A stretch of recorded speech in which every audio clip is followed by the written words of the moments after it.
If your computer is lagging, freezing, or apps are taking forever to open, your RAM might be overloaded.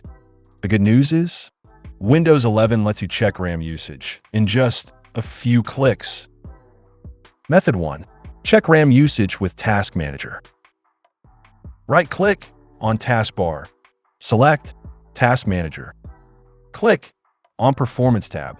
Select Memory.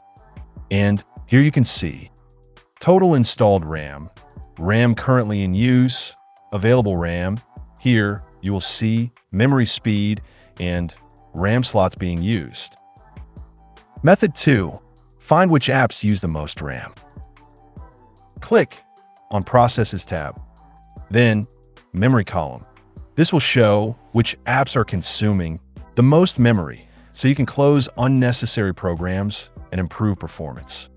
If your RAM usage stays above 80% most of the time, upgrading your RAM can significantly boost performance. That's all for today. See you in the next video.